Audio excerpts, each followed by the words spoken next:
We got a phone call from a very irate lessee who found out that his car had gotten picked up and that repossession didn't go quite as smoothly as we had been led to believe.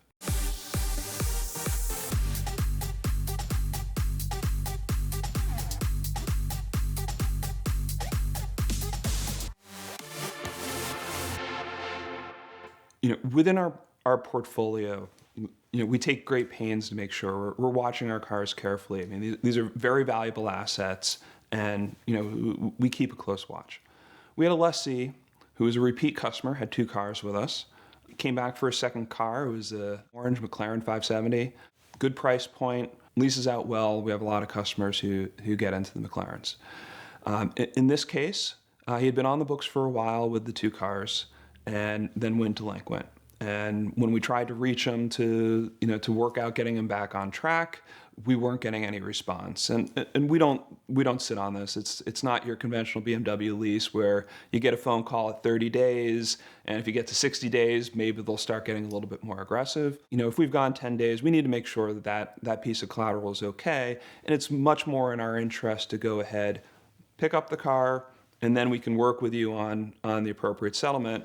Whether that's you can get yourself back on track, which is great, which is what we'd like, or whether it might make sense to say, look, you got out over your skis a little bit, can't afford the car right now.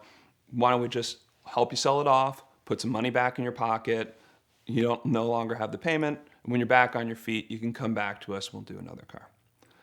In this case, we weren't getting the response, and we put out a repo agent in the area to go pick it up. Now, this particular repo didn't go quite as smoothly as we might have liked. On all the cars we lease, we put a GPS anti-theft device in them for the lessee's protection and for ours. And we'll activate those if we have a report of theft or in the case of a delinquency or non-payment where we have to repossess. The agent went to the address that we were getting from the tracker. It was reporting outside of a house, not our lessee's house, but in and of itself, that's not a huge red flag. And the repo agent came, picked it up at night, but unfortunately, and unrelated to the repo itself, the repo agent had a heart attack, and medical professionals and the police were called in at that point. The repo agent was there on the job actually with his wife, and when they had the medical emergency, she had to take care of getting the flatbed itself back to their yard while the paramedics are dealing with trying to save her husband.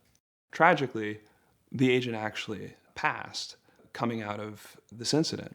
When we were calling the next morning to find out what was going on, it was really hard to get a picture of what the status was because there's just so much confusion going on with our repo company around the circumstances of it. While all this is happening, we got a phone call from a very irate lessee who found out that his car had gotten picked up and that repossession didn't go quite as smoothly as we had been led to believe. So what the lessee told us is that he had allowed a friend of his to drive the car, and that friend of his was a black gentleman.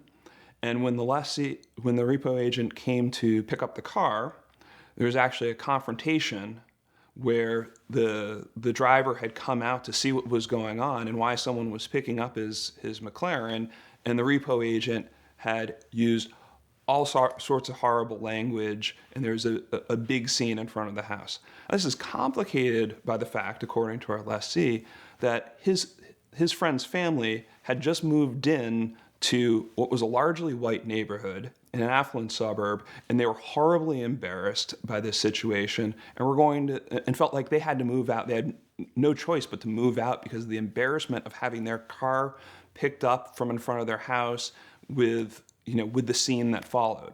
I got this phone call, and of course, 2 things happen. One, we don't countenance any kind of behavior like this, and certainly, even though the agent is not a employee of our company, when they're out there, they're representing us, and we can't have that kind of thing happen. And second, we wanted to make sure the right thing was done by the lessee and his friend. So, I promised him I would get on it right away and find out what was happening. We started the investigation. During this time, I'm getting a series of increasingly irate calls from the lessee who's letting me know how horribly racist we were, demanding that we release the car back to him immediately. Now, this was difficult because of the confusion on the repo side. We weren't even sure, where it had been taken to at the time. So, we couldn't make that happen even if we wanted to, but we also needed to figure out the situation. And as these calls went along, the tone sort of escalated to the point where, he was calling me a racist, cheating Madoff. I'm not sure exactly what that means, but it didn't seem positive.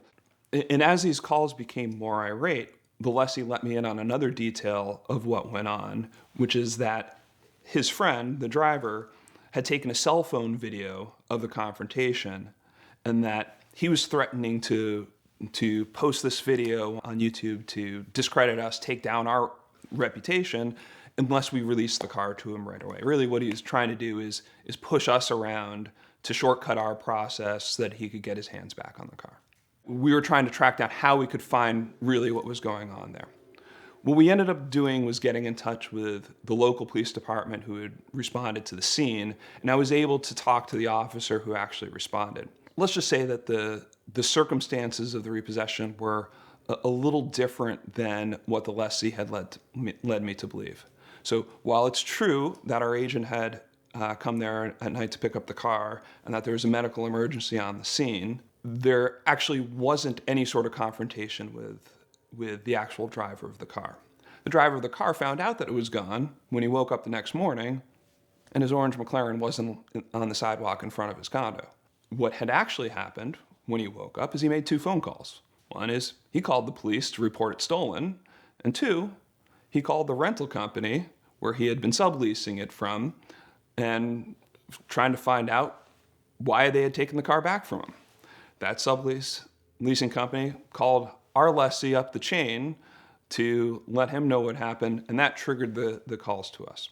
Needless to say, once we found out the circumstances of the repossession and what we were being accused of, we let the lessee know that he wouldn't be getting the car back, and we proceeded to remarket it to one of our dealers. We came out okay, but we didn't do any business with that lessee going forward. We see this from folks sometimes when they get caught with their pants down. Their reaction is not, okay, how do I fix? It's I'm gonna threaten you because I'm used to pushing people around in my life.